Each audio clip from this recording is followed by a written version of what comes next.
This is not bad, right? Yeah, like this.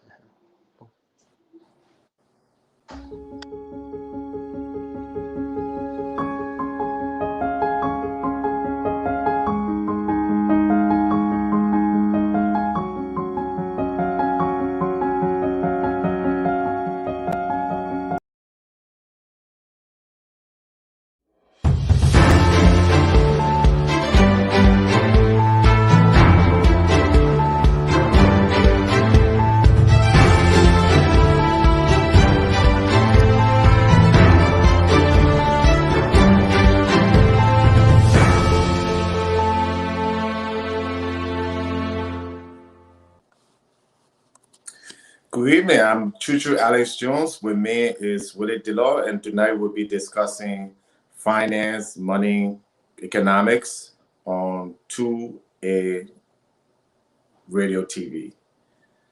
Thanks for joining us. Delor, welcome to the show. Yeah, thank you for inviting me on the show and giving me the chance to just espouse my views and opinions. Well, I think you're the co-host or the host, so I'm not whether you're going to be here regularly anyways. No, I mean, the reason why I think somebody like you with your expertise should be doing these kinds of programs is because you bring a lot to the table, your experiences, your background. And it's important that we discuss issues that affect everyday family, individuals, all of us. You know, we want money. We want to either save our money, we want it to grow. So this is a program from 2A Radio TV that encourage us to do every Monday at 7 p.m. Eastern Standard Time. So I know there's going to be a lot. It's a 45 minutes program, and we have different guests. It's part of the round table series. So let's get started. What's on the docket tonight? What do you want to talk about? Yeah, well, the first thing I think we should discuss would be personal finance. Let's talk about personal finance or economics from a micro perspective Okay. and move forward from there. Okay. I mean, right now, I think everybody's feeling the pinch, especially people in Africa. But I think people in the Western countries, UK, US, Australia, all these countries are having a lot of difficult times because of the inflation. Um, Now, when will this inflation thing end? The fact is, nobody really know. Well, And as long as there is inflation, which means the rapid increase in goods and services prices, um, it's going to be difficult. Inflation is never good. We see in Liberia, other country, every time government is printing more money to use to pay people and do other things, and we take it for granted. That money gets into circulation, and there's fewer goods to purchase with it, so those prices increase. Basically, that's the simple long and short of inflation. Until prices adjust to the quantity of money, you're gonna have the prices go up, or the money supply dries. So I don't know what you can share on this. Do you think, first of all, what's your opinion about how things are going in the U.S. Personally? How is it affecting you? If it's affecting you at this time? well, the pinch, from my perspective, the pinch that we're feeling now is the after effect of the pandemic. Not necessarily the medical aspects, the Mhm. the public response or the government response to the economic crunch that was brought about by everyone staying home. So Mhm. the response was, we're going to print money and put it in everybody's pocket. So we all were getting stimulus, and we all felt that those, wow, it was cool to sit home and get these little checks and stuff like that. But at the end of the day, economy can grow only based on increased production. So if production is not increased, but yet money is just being, given to Mhm. firms or individuals within the economy, what happens is, eventually, it may have a lag, and that's the lag that we're feeling now from then, but eventually, but the American system is set up in such a way that the Federal Reserve, in anticipation of what had happened. At first, they said that this was trans. That's the that's the word they use, saying, "Oh, this, the difficulty going on in the economy it will only be around for some time." So they said it was transitory, but as we can see, we started seeing prices going on the shelves in the market, and then I think it was a twin shock because once the Ukrainian war came about, that added flame to the fire, and then we started seeing it with the gas prices as well. So the Federal Reserve System now is looking at it as far as to increase interest rates, which means to increase the amount or the cost of money in the market, in the economy.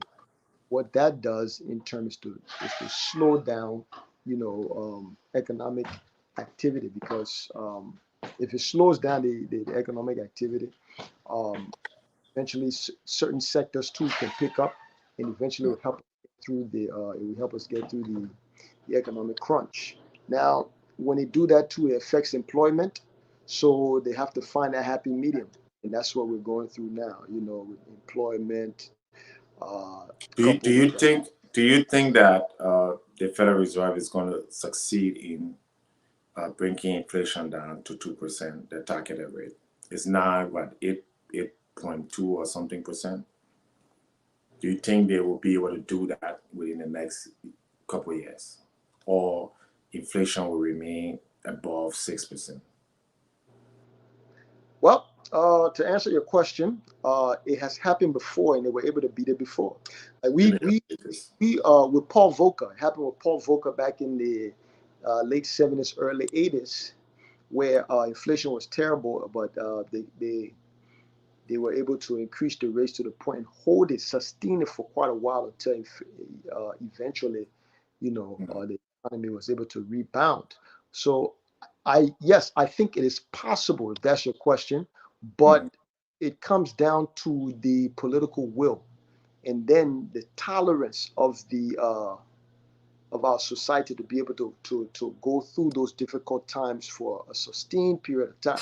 Now, if there's a loud public outcry, and the politicians typically twist and turn based on the public sentiment. So if at all there's a large outcry and that the political will is no longer there, they may not be able to sustain it. But if at all, um, the leaders of this society can espouse their views and let this society understand that this is a difficult time, but we can get through it if we hold on.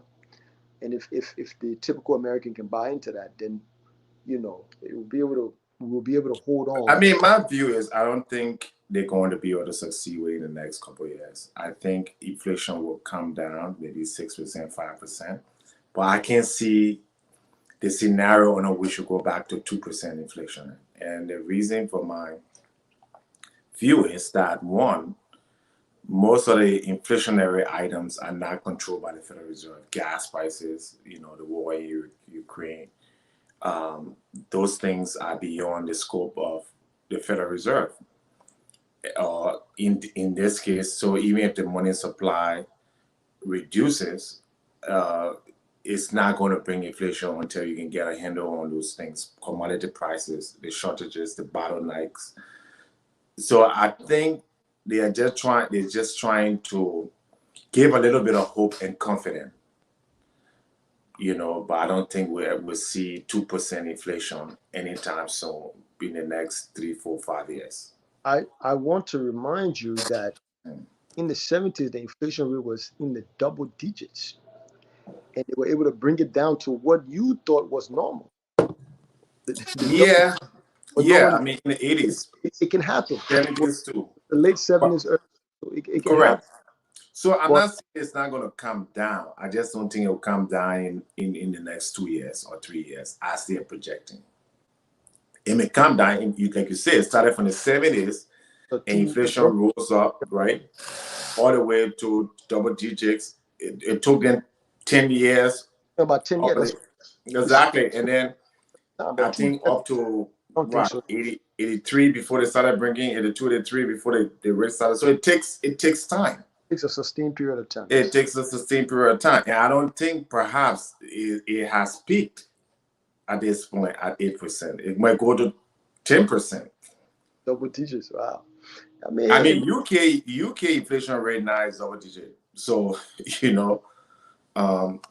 so I don't think this is just going to go away, because I think the money supply, right? I think the Fed, they don't quote me on this because I'm not looking at the actual number, but I know it's above 8 trillion on the Federal Reserve balance sheet. And what we're talking, I mean, I want to break it down because I'm assuming most of the people who are watching, they're not, financial, professionals. So, okay, so the Federal Reserve is the central bank, just like the Central Bank of Liberia or Central Bank of Nigeria or any country. What they do is they facilitate purchases between the government and the public, right? And correct me on where I'm going. So, they also regulate.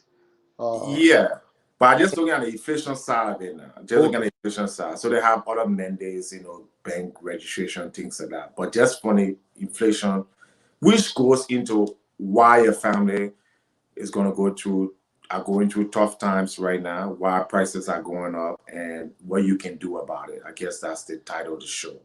So the Federal Reserve, their job is to facilitate the government, income, help them get money through Treasury, right, to sell their Treasury bonds and notes, right, to the public.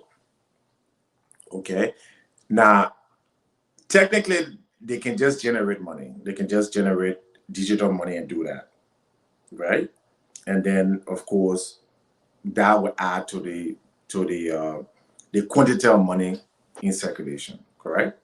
So during the inflation, during the coronavirus, when all the shutdown and what have you, so their balance sheet, the amount that they had to purchase government treasury securities, I guess were around $3-4 trillion, right? That's what I was about to say. The 8 trillion that you're talking about, only about 3 is actual money. Correct. But I just looking at the digital money, the one they created, not the one that they printed. So they created this digital money, right, to stimulate the economy, to support the banks, to support the financial institutions. So their balance sheet now, how much money they had before, $4 trillion, went as high as $8-9 trillion where it is right now. Okay, that's the excess money just for the last 3 years that was created.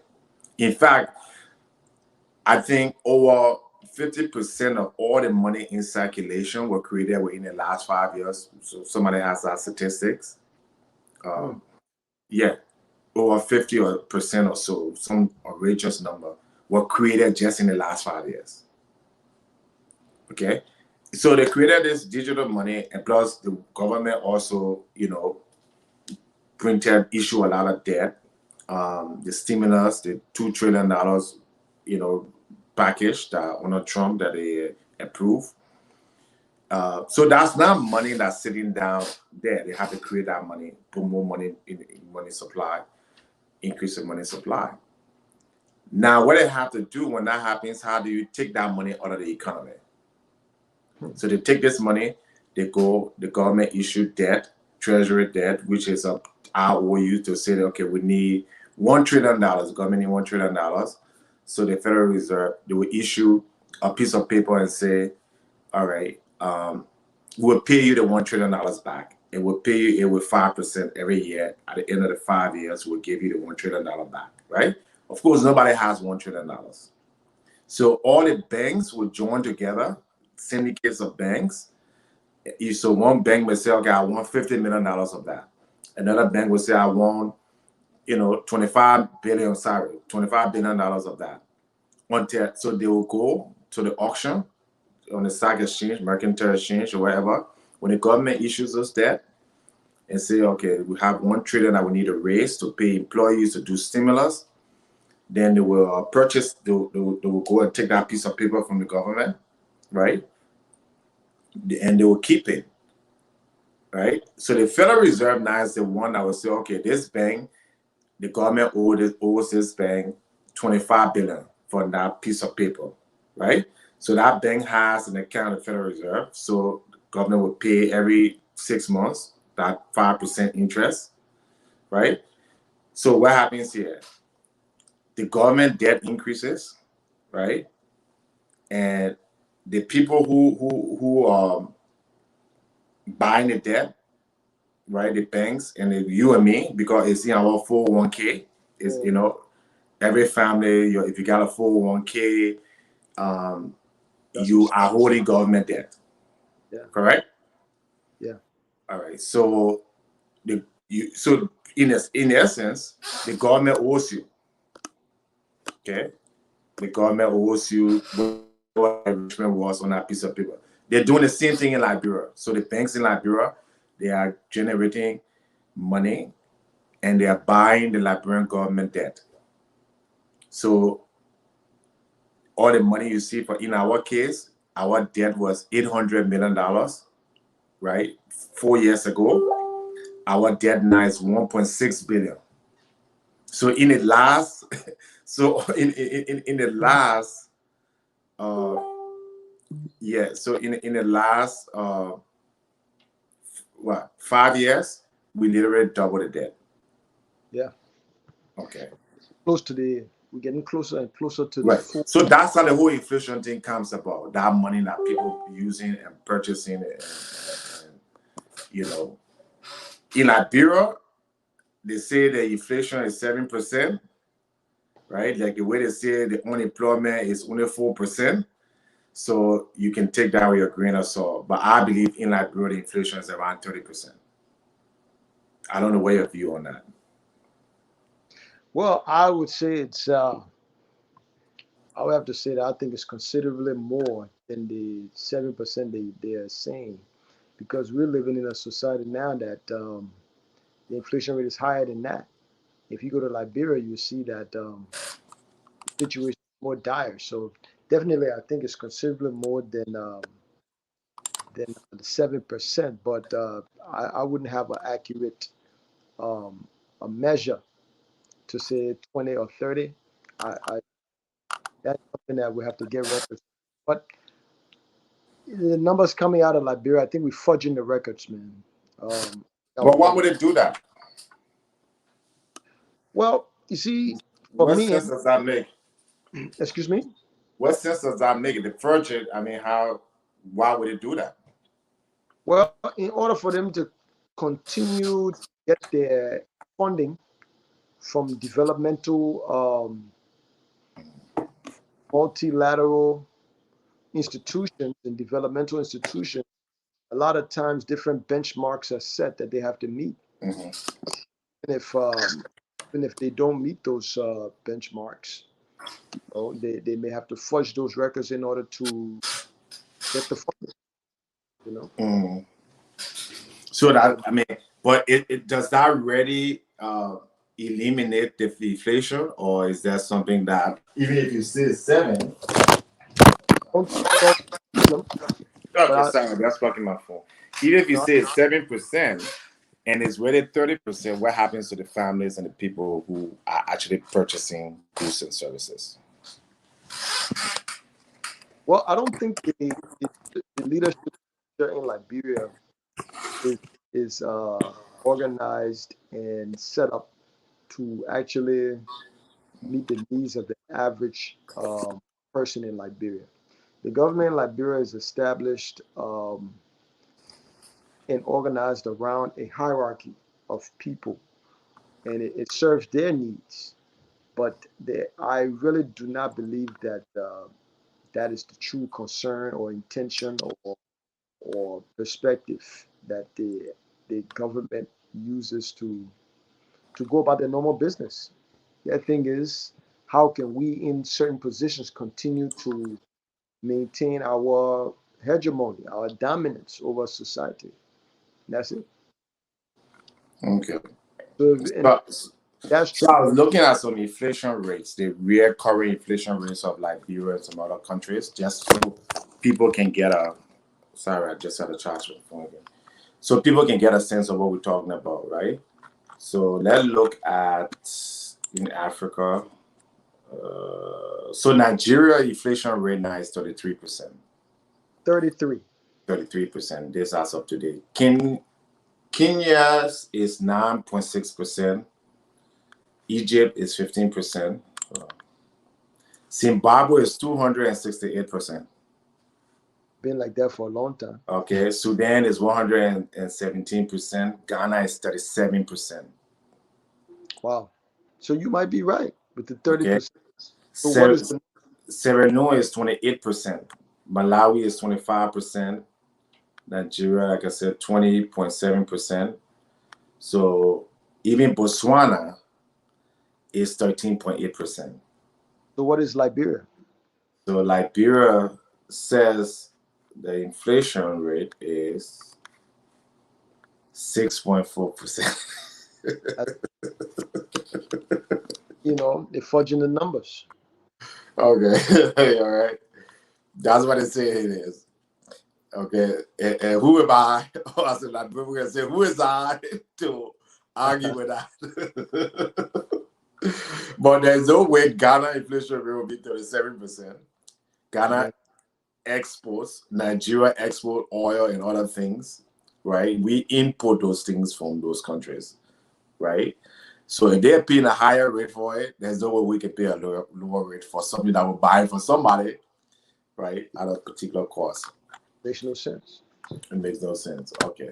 But like you said, the Millennium Development Goals and all those things, they have to meet it. So, and the central bank creates the inflation and the job numbers. Yeah. So those are numbers that the international community don't do. So that the central bank, which should be independent of politics, has been politicized. So let's even look at Europe. Let's look at some countries in Europe. Let's look at their inflation rate. Turkey is 85%. Okay. How much? 85%. Wow. Greece is 12. Italy is 11%. Germany is 10%. Wow. UK is 10%. Denmark is 10%. So just to give you a perspective. I mean, the Liberian economy is more vibrant than even the better world. You see what I'm saying?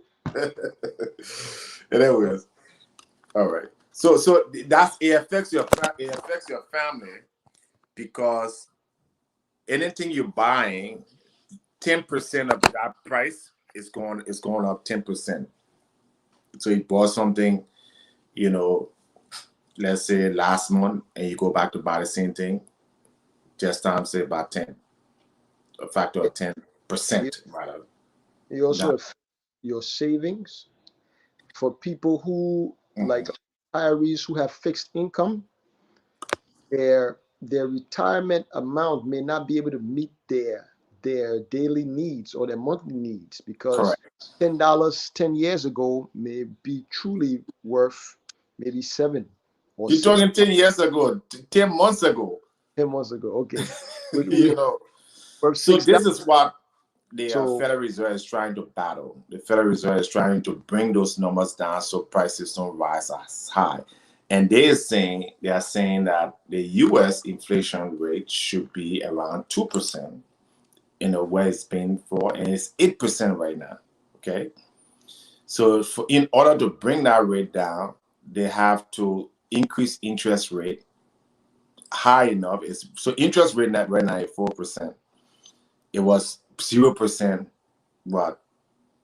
6 months ago, whatever, and they started to increase it so that inflation number can come down.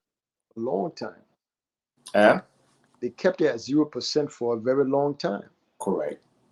So again, sorry, next week. This is our pilot program. If you're watching, hopefully by next week. Pastor Patient will be here moderating and might be able to take some calls. And then this kind of stuff, people will be able to see it. They'll be able to actually, we can share it.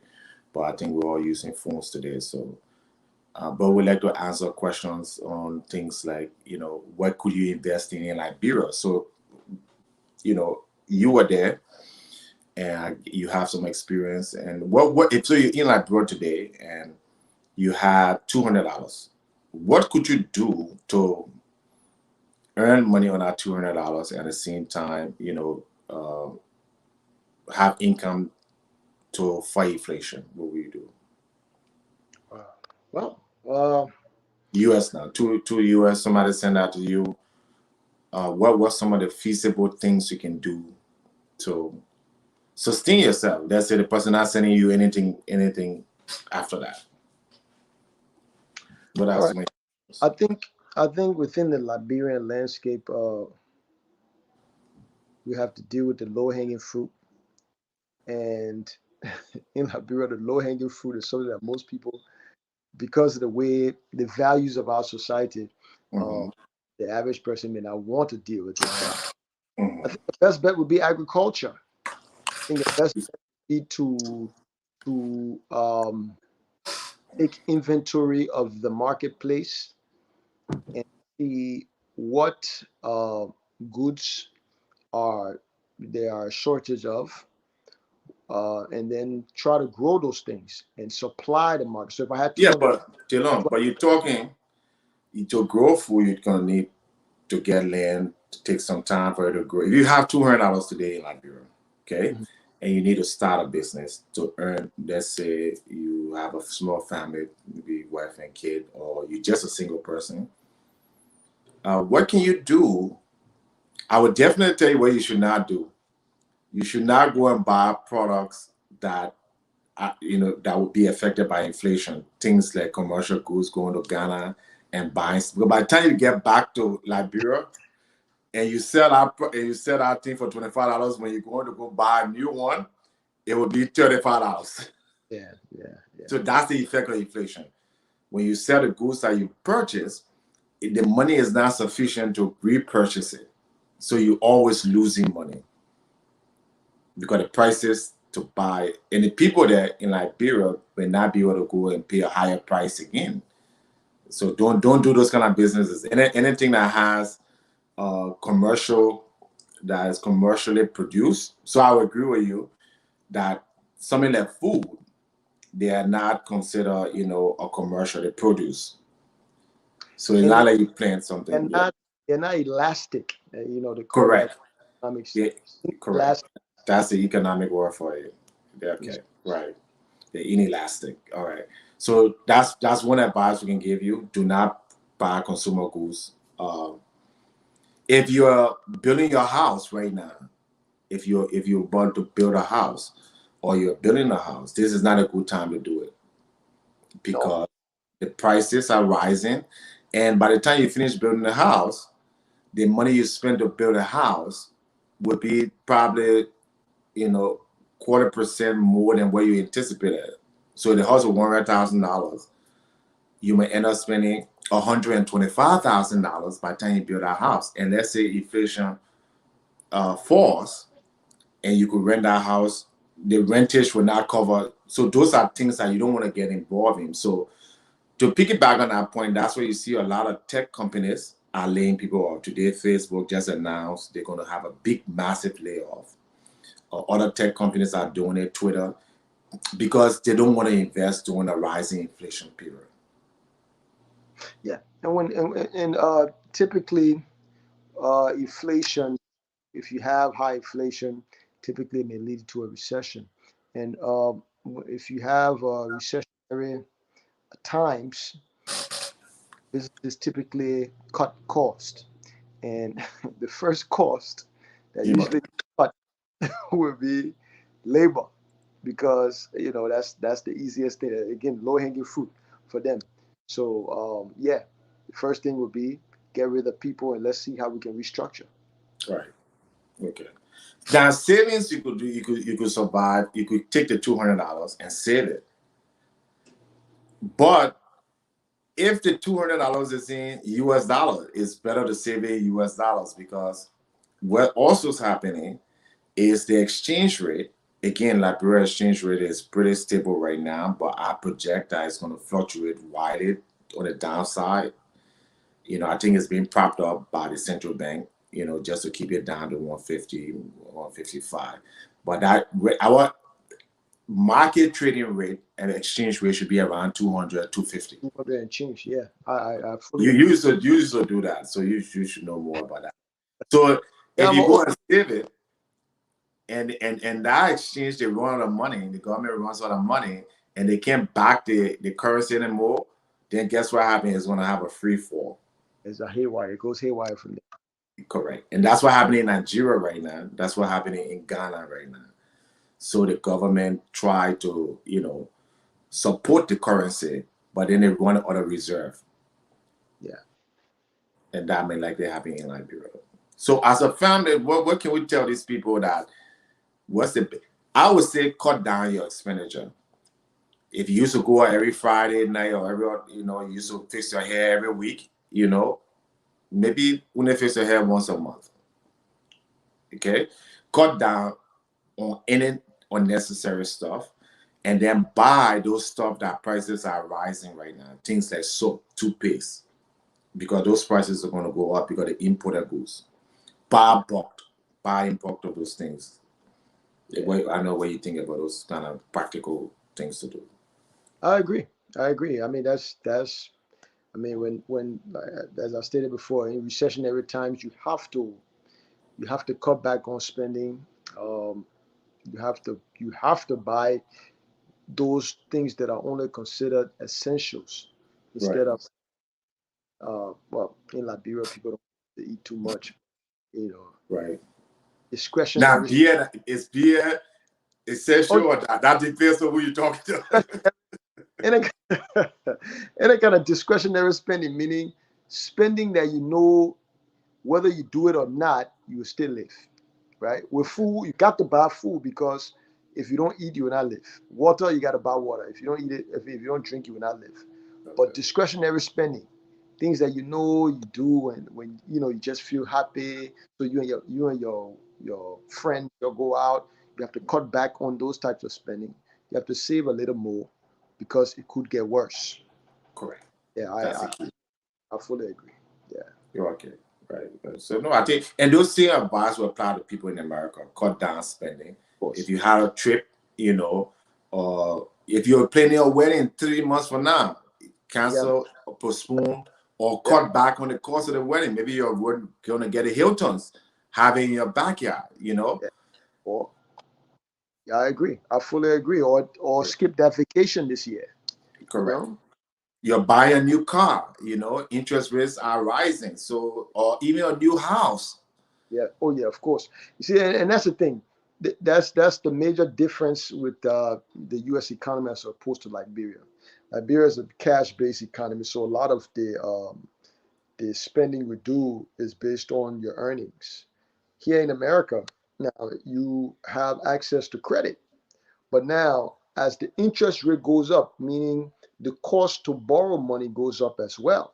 So that credit card you're swiping, the interest you would have paid 6 months ago is not the same interest you're going to pay now. So that's more money coming out of your pocket, both as using credit and as paying the money back. And that paying the money back could be even loans that you take for your automobile, for your home. Everything is more expensive, so you have to cut back. And what is the bad thing why this inflation is so terrible is because the prices are going up, your interest rate is going up, so your bill every month now, everything is going up. Light bill is going up, water bill, if you pay that, the limo company is charging you more, your gasoline is going up, but then you also may lose your job because the companies are laying off. They will lay off. Yeah. So now when the expenditure going up, but your income, if you have 2 jobs or you work anywhere, they might cut your hours or something like that in the next 3 to 6 months for sure. That's why you have to save.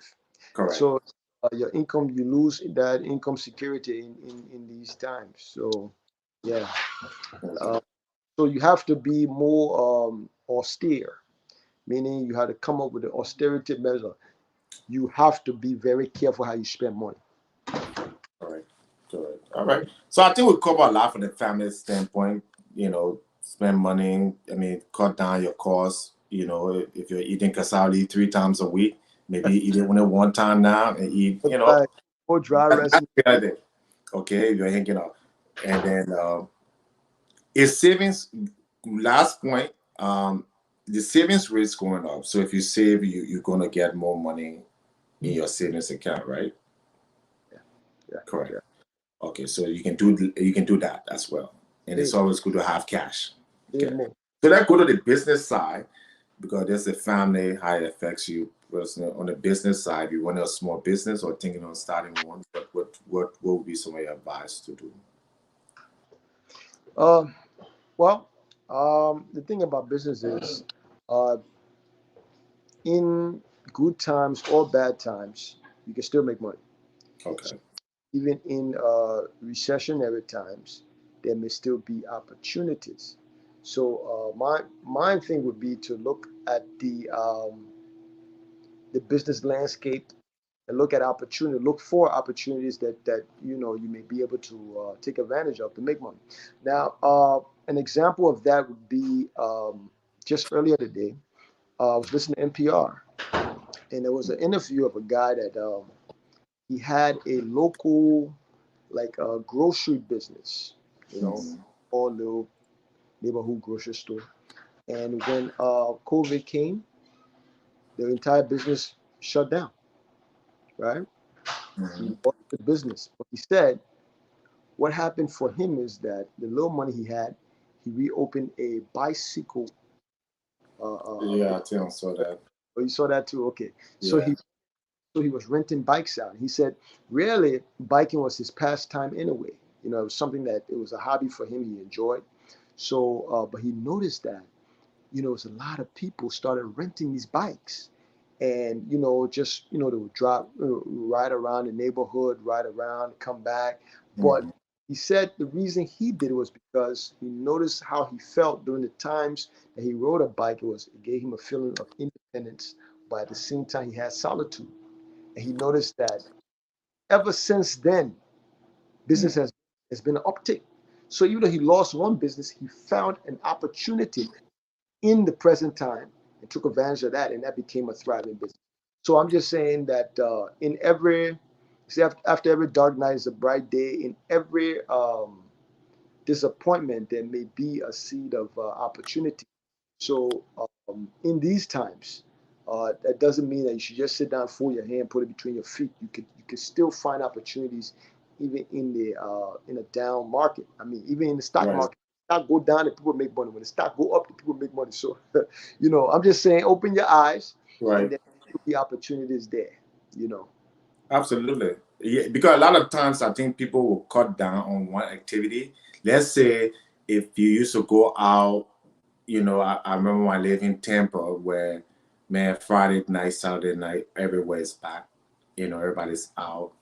But then now, those people will probably want to have block parties or be in a neighborhood and you could sell something to them. Something to them. Yeah, yeah. And You, another thing too, you that some business like that, people cut back on certain things, but they will be up increase other certain things. things. When the pandemic happened, people couldn't go outside, but Netflix subscription shot up because Correct. everybody to go to Watching. the theaters. People start watching. So there are certain trends that may pick up. You still have to watch, society, watch the market, and market not just meaning the stock market, but just watching the overall trend in buying and selling. You can still see a opportunity, Correct. and take advantage of that. Just, And just I think that applies to Liberia too. If you, let's say you are doing motorcycle business and more people are, using motorcycle, um, those are seasonal businesses, cyclical businesses. But now inflation is going to hurt because gas prices is going up, the prices are higher, less people are going to be traveling. Maybe you could find a delivery business. I know Amazon just what guy, Liberian guy, just started doing Amazon delivery in Liberia. You may want to say, okay, instead of me just doing picking up people, I can also start finding things to deliver. You can create a whole business around that in Liberia. Based around that, yeah. Okay, and you do very well because the money would take someone to take keke or taxi to come to you. You know, it'll be cheaper, and you can convince them to do that. So again, next week, hopefully we'll have the phone lines, and so some people who are actually into business, they want some help, they want some analysis. We'll be able to answer some of those questions as best as we could. Before we close, I know we got like 5 more minutes, right? The government side now, countries, they're going through the same thing. They're just like a household. Prices are going up on them. Their cost is going up. Their income revenue is coming down. What do they do? Let's say you're a president like bro. What will you do? Well, when it comes to the government should be the bedrock of the society, you know. And so, if their income is decreasing, uh, it's up to the government to find alternative measures. If the income is decreasing coming from one, it's almost the same thing we're saying. The income is decreasing coming from, let's say, the price of iron ore is dropping due to, the global market and trends in the global market. They have to find a way to So stimulate growth in other ways. measure iron ore, Jelon. I'm gonna just put some numbers here. So iron ore prices are falling by 9% in the last month. Okay. Okay, and 3% in the last In the year. 130. So iron ore right now is, I think I had it up here just a second. Okay, iron ore so it's 88. 88. Wow. Yeah, That means that $88 per, I that think, trend that you talk, metric ton. that's been what downward trend for months. Yeah, it was up during the pandemic. Remember when For 100. now is falling. So let me see what it's measured into. But you see, they, especially hard commodities like that, Well, the 160. that's why I told you it was in the 100. I thought it was 130. When you said 3%, I'm thinking, okay, maybe 130, because I remember it was past 150.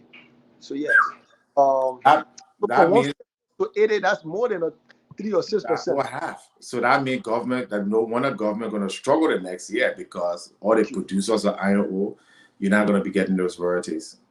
Well, to me, that's why I said that. I don't think the society in Liberia is structured uh, with the best interest of the common people at the core, of their policy making. Because um, if at all the income is dropping from commodities, right, you have to find a way to stimulate growth in other sectors. But the core of it comes from developing, from my perspective now, developing capital and investing in maybe local industries that may be able to push. Produce, agriculture. Thank So you. instead of depending on iron ore, natural resources, maybe you could be exporting. We can start tea. Yeah, think about Rwanda's chief export is tea. Kenya, chief export, and these are some of the largest. Kenya is amongst the largest economies in Africa. You see what I'm saying? So if these hard commodities are decreasing, or their output or the production is decreasing, maybe we need to turn to soft commodities. Maybe we need to invest in soft commodities. And that's just what the chart telling me. Whereas things that live cattle's up in a year over year, 15%. You got so all the agricultural products, beef up 7%. So as iron ore comes down, agricultural produce going up. You see what I'm talking? The hard commodity go down. See, but I'm not. You the economist now. I'm just. No, I'm not the economist. The economist that copies the economist. Anyway, no, but it's gonna get really bad in terms of countries. I mean, I predicted Ghana and Nigeria, with those high prices, were not gonna last, and they got little ways to go. But you know why? and I'm sorry to cut you off. You know No. why? You know why these hard commodities, the prices are declining, is because the growth that we saw from the late 90s all the way to the mid 2000s and late 2000 that we're in now, right? Were all being spurred by the rapid growth of the Chinese economy. Okay. And it's slowing. Can you imagine if the Chinese economic growth is about 2 to 3% now? China had double digit economic growth. Okay. So China, let me just give you the numbers. So China grew for 11% in 2020. Okay, look at where it is. Okay, today actually it's 3.9%. And you see, 2 to 3. So that 11, if you just look at the price of iron ore in 2020, and you see it will be to that high point. Exactly. So that all of the big money that the African countries were getting came from the growth of the Chinese economy. And as the Chinese economy slow, all of the mineral prices go down too because they're not buying it. They were the buyer as demand increased. So again, 2011 was $160 per metric ton. You see what I'm trying? But as demand decrease, price decrease, right? So as they increase, the price for the commodities drop. So our people, that's why I say the society is not structured in a way to adjust. We have to adjust. Plan. Thank you. To plan, right? And I think it was a bad idea for them to, before we close up, for them to move the Ministry of Planning and Economic Affairs to the Ministry of Finance. I think it was just a bad idea because we don't plan. The Ministry of Planning should be a ministry that will plan these things, and then, and really focus on the next 5 years, how to do in China, right? Next 5-year plan, and to make sure the Ministry of Finance is keeping up with our plan. But if you combine the two ministry, then they forsake planning and they just do what they want to do. What they force into a long-term plan. They're just concerned about the short term, like things like that. Charge of the planning of the economy of America, Wall Street. The guys just want to make a profit. They don't care. You don't miss finance and economics. You don't miss finance and economics. You don't. So I thought it was a bad thing. But yeah, so we're wrapping up. Again, this is a roundtable, on business and finance with 2A. I gotta get used to the name. 2A Radio TV. There you go. All right. And we'll be here every Monday at 7. We'll have some other guests. And if you have questions on starting a business, running a business, they don't be out every Monday, God's willing. You'll be able to answer all your technical, accounting, forensic questions. And again, thanks for joining us. I'll give you the last word, and then we'll wrap it up. Oh yeah, man. Just glad to be here. Just want to say thank you to you guys for bringing me on to share my little small way, my small knowledge that I have towards our society here and in our country that we're from, and hopefully our discussions can lead to progress in a positive direction in our society, in the diaspora, and within our country. And that's it. All right. Thank you, guys. Again, have a good evening. Again, take those advice. They are real. The numbers are showing it. And we'll see you next week, Monday. Thank you.